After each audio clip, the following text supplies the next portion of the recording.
Most Africans don't even like American blacks. And if you're in here, take this back to the tribe, damn it. They think they're smarter than us. They think that we are beneath them. They always try to tell our women in the United States that they're a prince or a king back in their country. Like, shut the hell up. You live on 100 Avenue. Don't nobody care if your giraffe roll on doves. But you ever notice when you listen to African music, it gets in your soul. You start to hear the drums, you can't help but to start moving. It's very unfortunate that he feels this way. What's even more unfortunate is that it's continental Africans that's out there making people feel this way. What I'm addressing is the word most. When you say most, you got to understand how many people you're saying. Every person is a flower. So when you got over 1.5 billion people on a continent, to resolve them to all have the same thinking, that's very, very unfair. That's to say Jesse Lee Peterson represents every African American, and we know this is not the case. Or let's just say any single person represents an entire group.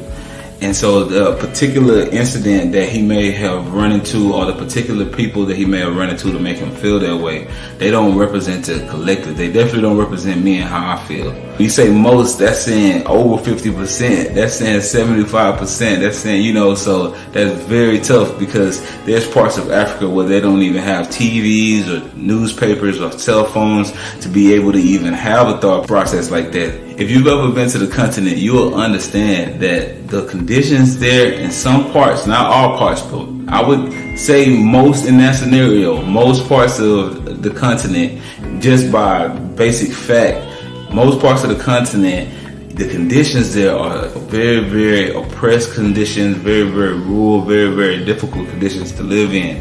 So they don't think they're better than you. That's the last thing. By the time the few that are able to make it to the States, the ones that are like the cream of the crop almost there, that make it over to the States, if they feel standoffish, it's because they've been told that you don't like them as well. So it's propaganda, it's just miscommunication that's been spread. Everyone knows the influence that African Americans have on the entire globe. Anywhere you go on the globe, their influence is imprinted upon the people there, because they have such amazing talent and such an amazing group of people, first and foremost. And then secondly, media from America is spread throughout the entire world.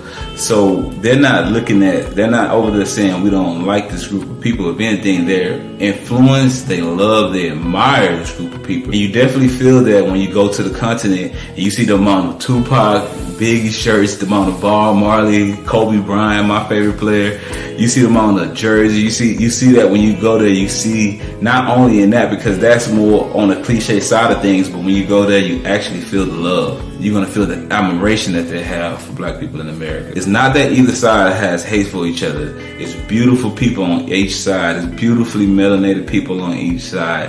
It is miscommunication and the lack of communication, and that's the number one killer of progress. It's so unfair that we're not giving each other a chance in a lot of situations, opposed to we're just hearing what we've heard and we're just basing it off that. Now, I would actually get to know someone, get past the accent. Melanated people collectively are a tree, a large black tree. And if you have a large black tree, a blue tree, and a red tree, and you have black leaves spread about, where are you going to philosophically assume that those leaves are from? You're going to say those leaves come from this black tree. They didn't come from this red tree or this blue tree over here. Africa is the large tree for black people all over the globe.